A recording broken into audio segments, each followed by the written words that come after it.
पीतांबर धारण किए हुए, ऐसा अद्भुत श्री ठाकुर जी का स्वरूप। आइए ब्रज का एक भाव सुनिए। ब्रज का एक भाव है जिसमें गोपी ठाकुर जी का दर्शन कर रही है। आप सब भी 2 मिनट उसका आस्वादन करें, दर्शन करें, और फिर बढ़ेंगे हम महाराज की कथा की ओर, जो बड़ी सुंदर, बड़ी प्यारी है। श्री जयदेव जी कहते गीत गोविंद में, गीत गोविंद एक बड़ा ही अद्भुत माधुर्य रस का ग्रंथ है। उसमें लिखा है भगवान की जो नैन है उसकी तुलना की है धनुर्पांग तरंगितानी। जैसे धनुष होता है ना, जैसे धनुष इस आकार का होता, वैसे भगवान की जो बोहें हैं वो धनुष के आकार की हैं। और जब ठाकुर जी पलक गिराते हैं, इसका मतलब भगवान ने प्रत्यंचा चढ़ाई, और जैसे पलक खोलते हैं तो मानो बाण निकला और सीधा जाके हृदय में जाके घायल कर देता है। तो उसी का ये भाव ब्रज भाव है। नैनों के चला ये चपल नयन, नैनों के तीर चलावे ये चपल नयन बनवारी। राधा वल्लभ मदन मुरारी,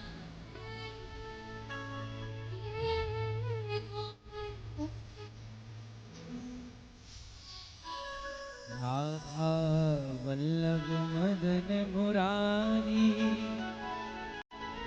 ये गोवर्धन गिरधारी। देखो मैंने अभी कहा था ना, लगन उनसे लगा बैठे, अब क्या डरना, अब क्या लोक लज्जा। मैंने देखा कल भी ना भजन में बहुत सारी मैया ऐसे बैठे बैठे तो नाचती हैं, पर खड़े होने में बड़ी लज्जा आती है कि क्या कौन क्या बोलेगा। पर अगर मन है ना, हंस सकते हो, रो सकते हो। यही तो जगह है ना जहाँ आप अपनी भावना व्यक्त कर सकते हो। तो भाव से, आनंद से सब गाते हो। नैनों के तीर चलावे है ये चपल नयन बनवारी। नैनों के तीर चलावे चपल नयन बनवारी। वो नैनों के तीर चलावे है ये चपल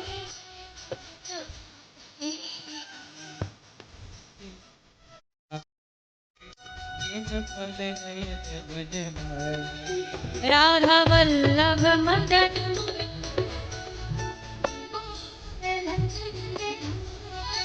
राधा मदन मुरारी ये गोवर्धन गिरधारी।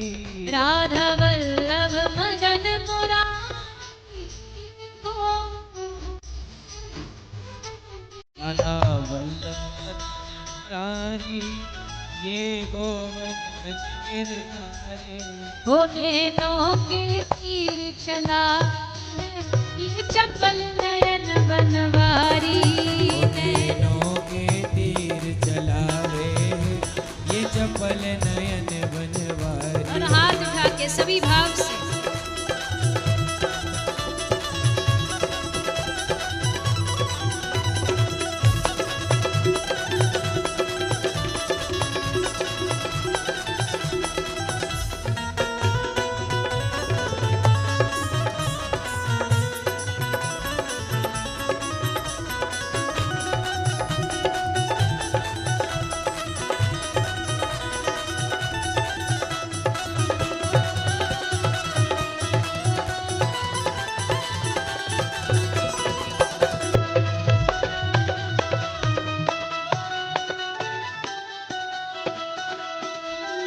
आंखें इनकी कजरारी, जिया पे चोट करे ये करारी।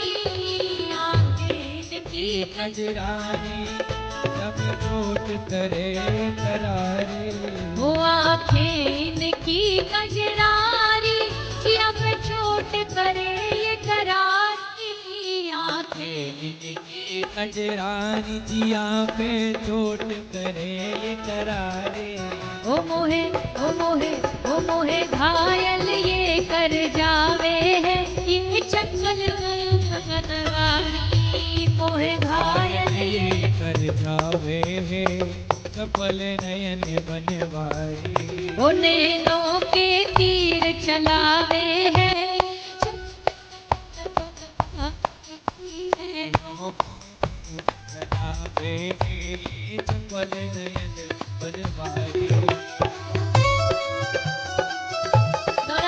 दोहराते हैं सभी भाव से।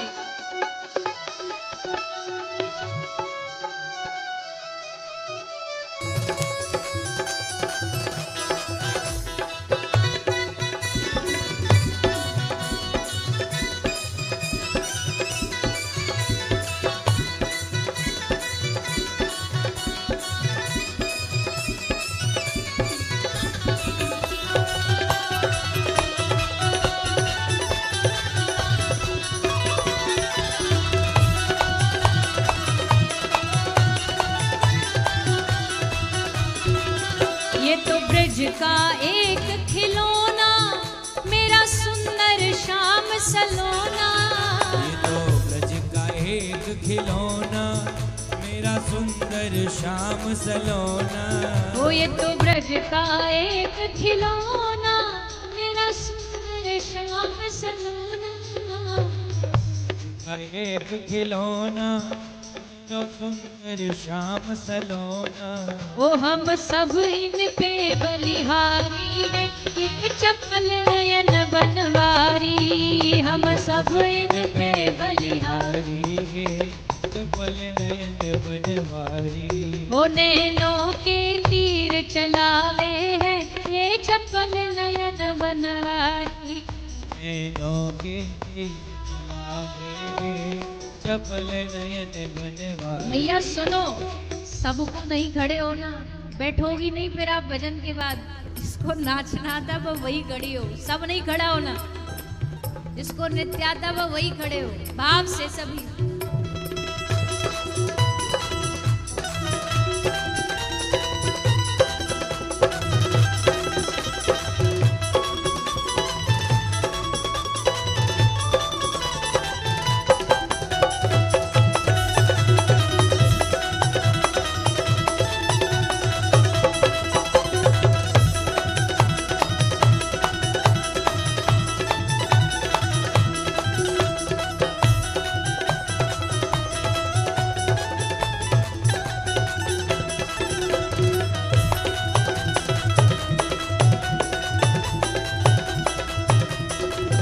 चोरी और सीना जोरी, या की आदत बड़ी निगोड़ी। चोरी और सीना जोरी, या की आदत बड़ी निगोड़ी। वो चोरी और सीना जोरी, या की आदत बड़ी निगोड़ी। चोरी और सीना जोरी, या की आदत बड़ी निगोड़ी। वो मेरा जिया लूट ले जावे है, ये चपल नयन बनवारी। मेरा जिया लूट ले जावे है, चपल नयन बनवारी। वो नैनों के तीर चलावे है, ये चपल नयन बनवारी। चलावे है, चपल नयन बनवारी। राधा वल्लभ मदन मुरारी, हे गोवर्धन गिरधारी। ये गोवर्धन गिरधारी। ओ राधा वल्लभ मदन मुरारी, हे गोवर्धन गिरधारी। ये गोवर्धन गिरधारी। नैनों के तीर चलावे है, ये चपल नयन बनवारी। नैनों के तीर चलावे है, चपल नयन बनवारी। ओ नैनों के तीर चलावे है, ये चपल नयन बनवारी। नैनों के तीर चलावे है, चपल नयन बनवारी। ओ ये चपल नयन बनवारी। ये चपल नयन बनवारी। ओ ये चपल नयन बनवारी। ये चपल नयन बनवारी। बोलिए श्याम सुंदर भगवान की।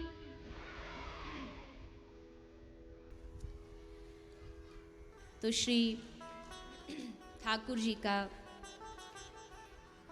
जो स्वरूप है उसका रस पान करते हुए 7 दिन कब बीत गए, गोपियों को समझ ही नहीं आया। 7 दिन तक भगवान गिरिराज धारण करते रहे करके रखा, सबने अपनी अपनी लाठी लगाई। 7 दिन बाद इंद्र को लगा कि जरा एक बार चेक तो कर ले क्या हो रहा है ब्रज में।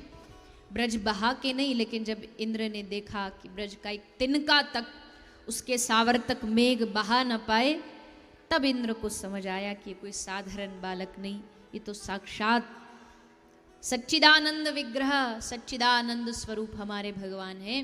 और तब इंद्र ने आके भगवान से क्षमा मांगी।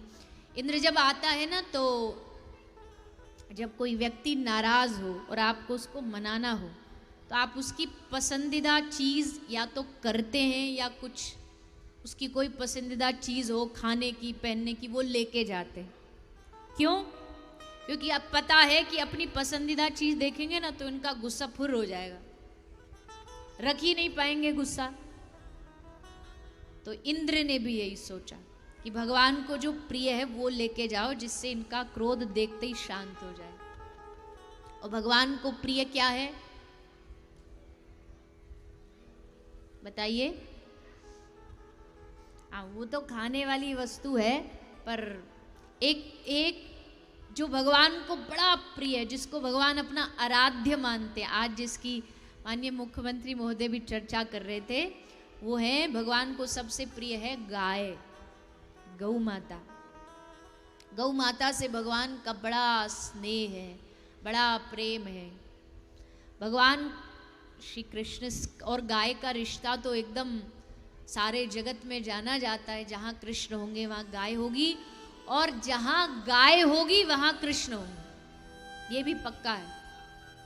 जहाँ कोई गौशाला हो या गौशाला ना भी हो, कोई गाय घूम रही हो, गाय के आसपास भी रहोगे। निविष्टम गोकुलम यत्र श्वासम मुंचति निर्भयम विराजयति तम देशम। महाभारत में लिखा है कि जिस स्थान पर गाय निर्भय होकर श्वास लेती है ना, उस क्षेत्र में, उसकी परिधि में सब देवी देवताओं का निवास होता है। तो अगर आप उस गाय के आसपास भी चले गए तो स्वतः ही आपको देवी देवताओं की कृपा प्राप्त हो जाएगी। कोई दुनिया में एक ऐसा जीव बता दो गाय के अलावा जिसका मल मूत्र भी इतना पूजनीय हो, कोई जीव बता दो। देखो, गोबर तक खरीदा जा रहा है। गोबर, मैं इस बात को कथाओं में भी बहुत कहती थी, जैसा उन्होंने बताया 2 साल पहले ये छत्तीसगढ़ में पहला ऐसा हुआ था, गाय का गोबर 2 रुपए किलो खरीदा गया। धीरे धीरे लोग अब आगे उसको बढ़ा रहे परंपरा को। वो बढ़नी चाहिए, वो बढ़नी चाहिए ताकि लोगों को समझ आए गाय केवल दूध के लिए नहीं होती, गाय के और भी बहुत सेवा के, और चलो मैं तो उपयोग भी कह दूं। मान लो कोई ये कहे जी ये सब, ये गाय पूजनीय, गाय ऐसी गाय वैसी, ये सब हमें मत बताओ, ये बताओ बस इससे लाभ क्या है। तो लो, गाय के लाभ भी तो सुनो, कितने सारे लाभ हैं। आज बड़े बड़े जो एलोपैथी के डॉक्टर्स होते हैं ना, वो भी कहते हैं अगर अपना शरीर को साफ रखना, पेट को साफ रखना, तो सुबह सुबह गोअर्क पियो। एलोपैथी वाले भी बताते हैं, जो अंग्रेजी दवाई खाने पर आपको कहते हैं, वो भी कहते हैं गोअर्क पियो, उससे पाचन शक्ति बढ़िया हो जाएगी, उदर की सारी बीमारियां ठीक हो जाएंगी। मैं तो कई बार निवेदन करती हूँ, भगवान की कृपा से हर क्षेत्र के लोगों में मुझे जाने का अवसर मिलता है। जैसे अभी हम राजधर्म से जुड़े हुए लोगों के बीच में भगवत कथा गा रहे, कई बार ऐसा हुआ सारे जितने सुनने वाले सब डॉक्टर्स ही डॉक्टर्स है। तो वहाँ मैं निवेदन करती हूँ कि अगर सारे डॉक्टर्स एक छोटी सी सेवा शुरू कर देना तो उससे लाखों गाय बच जाएंगी। डॉक्टर वो लिखते हैं ना पर्चा, और पर्चा में जो दवाई डॉक्टर लिख दे ना, वो भले लाखों की आती हो, भले विदेश से बुलानी पड़े, पर हम मंगवाते, क्योंकि डॉक्टर की बात पे हमें भरोसा होता है कि रोग ठीक होगा। हर डॉक्टर अगर अपने प्रिस्क्रिप्शन में लास्ट में नोट लिख दे कि ये तो है ही है, इसके साथ साथ नोट ये है कि आप जो भी उपयोग करोगे घर में, दूध और घी, वो गाय का करोगे, तो फिर देखो, फिर दवाई के रूप में गाय का दूध लाना भी पड़े ना, तो आदमी कहीं से दूर दूर से भी खरीद के लाएगा, पर लाएगा क्योंकि डॉक्टर साहब बोले। हर व्यक्ति किसी भी रूप से गाय सेवा, गौ माता की सेवा कर सकता है, बस मन में भाव होना चाहिए। बहुत उपाय हैं गाय की सेवा के, और वो सबको करने ही चाहिए। कम से कम इतना तो करो ही कि मुझे माता जी भी बता रहे थे, आपके जो पूज्य पिताजी हैं उनका भी गौ माता में बड़ा भाव था। यहाँ भी कई सारी गाय रखी हुई हैं आपके घर में, परिवार में, और कई सारी गौशाला भी उन्होंने बहुत स्थानों पर स्थापित की हैं, बनवाई है। और जब कोई राजधर्म से जुड़ा हुआ व्यक्ति जब बोलता है ना गौ माता के बारे में, और गौ माता की सेवा स्वयं करके दिखाता है, तो सचमुच मन करता है कि उस व्यक्ति को प्रणाम कर लिया जाए, कि उसके हृदय में गौ माता के प्रति प्रेम है, सम्मान है। क्योंकि देखो, गाय बचेगी ना तो ही देश बचेगा। गाय की रक्षा होगी तभी धर्म की रक्षा होगी। जड़ गाय ही है। अगर गौ माता कटेगी तो धर्म भी धीरे धीरे नष्ट हो जाएगा।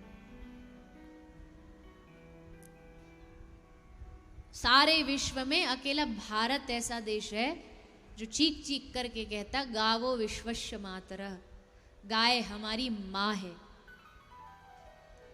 और फिर भी अगर भारत जैसे देश में अगर गौ हत्या हो रही है तो कितने कष्ट की बात है, कितने दुख की बात है। तो आप सब जितने लोग यहाँ हैं, चलो कोई करे ना करे, पर हम जितने लोग यहाँ हैं हम तो करें। हमारे पास जो सामर्थ्य है उससे तो करें, जो हम कर सकते हैं उतना तो करें। सबको भगवान कोई ना कोई जीवन में सामर्थ्य देते हैं। किसी को पद दे दिया, ये उसका सामर्थ्य है। मुझे भगवान ने छोटा सा, बहुत छोटा सा एक वाणी का गुण दे दिया। अब मेरा दायित्व है कि मैं उस वाणी से गौ माता की सेवा करूं। वाणी से मतलब अपनी निवेदन, प्रार्थना, बात, जिससे लोगों के मन में गौ माता की प्रेरणा जागे कि उनको सेवा करनी है। सबको भगवान कोई ना कोई सामर्थ्य देते। अपने सामर्थ्य को जिस दिन हम सबने गौ माता की रक्षा और सेवा में लगा दिया, उस दिन इस भारत देश में एक भी गाय नहीं मरेगी। और यही सबका उद्देश्य होना चाहिए, भारत से गौ हत्या बंद हो।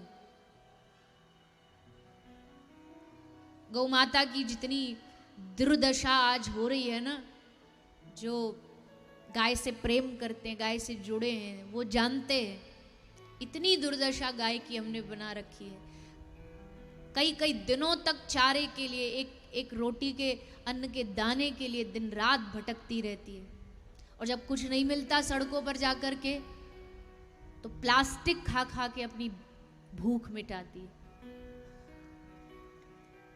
एक गाय का ऑपरेशन करने पर कई कई केजी प्लास्टिक उसके पेट के भीतर से निकलती है। हमारे हॉस्पिटल में रोज ऐसे ऑपरेशन होते, पर एक मैक्सिमम जो होता है, सबसे ज्यादा जो नापा गया है, वो गाय के बैल के पेट से निकला था। शायद 75 या 80 किलो प्लास्टिक था। अब सोचो, 70-80 किलो प्लास्टिक लेके गाय गोवंश घूमेगा, उसकी क्या हालत होगी, क्या दशा होगी। तो क्या करें जब खाने को चारा नहीं, पानी नहीं, कितनी नालियों का जो गंदगी का गटर का पानी आता, उसको पी पी के गाय अपना प्यास बुझाती है। फिर हम कहते गाय हमारी माता है। माता है तो उसको माँ के जैसा दर्जा भी देना है। और मुझे पता है आप सब खेती बाड़ी से जुड़े लोग, आपसे अच्छा तो गौ सेवा कोई कर ही नहीं सकता। कितने चीज़ों में उपयोग होती है गाय। ट्रैक्टर का उपयोग किसानों ने शुरू कर दिया। डीजल पेट्रोल के दाम कहाँ से कहाँ पहुँच गए। भविष्य की ये भविष्यवाणी भी है कि धीरे धीरे डीजल पेट्रोल खत्म हो जाएगा। लोग इलेक्ट्रिक कार ला रहे हैं। कहीं कहीं रिसर्च चल रही है गाय के गोबर से इंजन बने, ईंधन बने। तो ये सारी चीजें जब कई बार जब कहते हैं ना, अब पछताए होत क्या जब चिड़िया चुग गई खेत। जब चीजें हाथ से निकल जाएं क्या तब संभालेंगे हम लोग। भविष्य को क्या दे के जाना चाहते हैं हम? बड़ी बड़ी ऊंची ऊंची बिल्डिंगें, बड़ी बड़ी इमारतें, बस प्रदूषित वायु। कोई तो ऐसा काम हम करके जाएं जिससे आगे आने वाली पीढ़ी कह सके कि हमारे पीछे के जो लोग थे उन्होंने हमें एक अच्छा समाज छोड़ करके गए, प्रकृति अच्छी छोड़ के गए, प्रकृति को बचाने का प्रयास करें। जहाँ जहाँ यहाँ तो देखो कितना सुंदर वातावरण है, सुबह सुबह इतना सुंदर लगता है, चारों ओर पहाड़ पर्वत हैं, वृक्ष हैं और कच्चे मकान हैं। ये शुद्धता कहाँ मिलती है बाहर?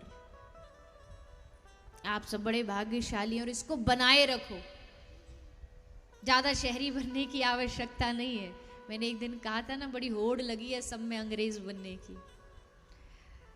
भगवान ने जो दिया, प्रकृति ने जो दिया, उसको संभाल के। मैं कोई शहर के विरोध में नहीं, देखो दिन भर शहरों में ही कथा करते हैं तो, पर जो है ना हमारे पास उसको संभाल के रखो। तो भगवान को गाय बड़ी प्यारी है, जो गाय की सेवा करता है वो ठाकुर जी का प्यारा हो जाता है। इंद्र ये जानता था तो गौ माता को आगे आगे ले आया कि तुम आगे आगे चलो, और सच भी हुआ। जैसे श्री कृष्ण ने गाय को देखा तो भगवान का क्रोध शांत हो गया, गाय को पीठ पर हाथ फेरने लगे, प्यार करने लगे। और जैसे पीठ पर हाथ फेरते फेरते पीछे गए तो देखा पूंछ पकड़ के इंद्र भी डरा डरा बैठा था। भगवान बोले तू कहाँ से आया? ले प्रभु क्षमा कर दो, मुझसे भूल हो गई, अपराध हो गया। ये अभिमान बड़ी बुरी चीज है। ये अभिमान इंद्र जैसे ब्रह्मा सरीखे जो भागवत हैं उनके मन में पैदा हो जाता है कि कहाँ ये छोटा सा बालक हमारा क्या बिगाड़ेगा। लेकिन जब समझ आया तो आके क्षमा मांगी।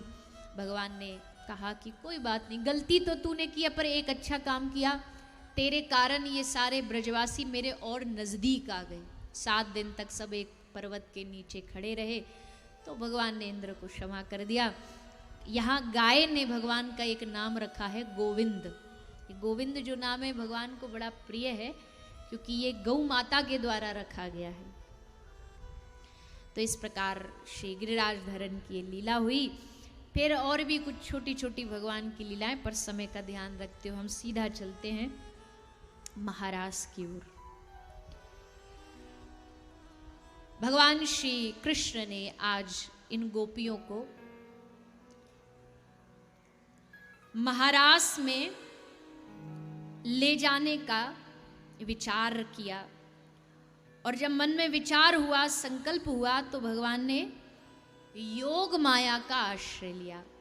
और योग माया का आश्रय लेकर के भगवान ने आज एक बड़ी सुंदर रात्रि की रचना की। श्री सुखदेव जी कहते, भगवान पिता रात्रि शरदोत्फुल्ल मल्लिका विक्षरंतुम मनश्चक्रे योग मायाम उपाश्रिता। आज भगवान ने सखियों को, गोपियों को अपने पास बुलाने के लिए निमंत्रण दिया। भगवान कैसे निमंत्रण देते हैं? हमको किसी को बुलाना हो तो हम टेलीफोन घुमा देते हैं, टेलीफोन करके मोबाइल से भगवान किसी को बुला लेते हैं। भगवान का मोबाइल क्या है? बोलिए ना, किससे बुलाते हैं ठाकुर जी? ठाकुर जी अपनी बांसुरी से गोपियों को बुलाते हैं।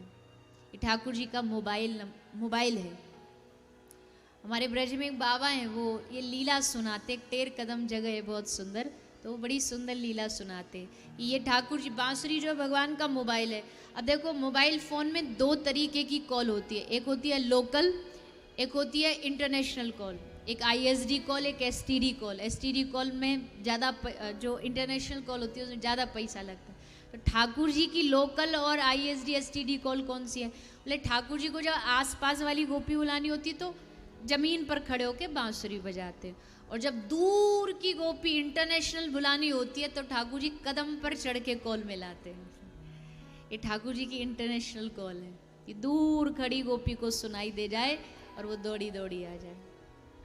आज भगवान ने कदम्ब पर खड़े होकर के अपनी वेणु का नाद किया, बांसुरी बजाई, और बांसुरी की ध्वनि, सूर बाबा कहते वेणु धुनी वैकुंठ गई। ऐसी अद्भुत बांसुरी आज ठाकुर जी ने बजाई है कि सारे ब्रह्मांडों को चीरती हुई भगवान की बांसुरी सीधा वैकुंठ तक पहुंच गई।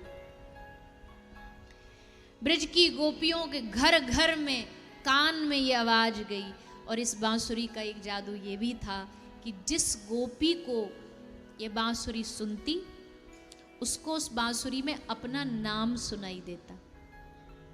हर एक को अपना अपना नाम सुनाई देता। मानो ठाकुर जी कह रहे हैं, अरियो ललिता, अरियो विशाखा, अरियो चित्रा, अरियो इंदु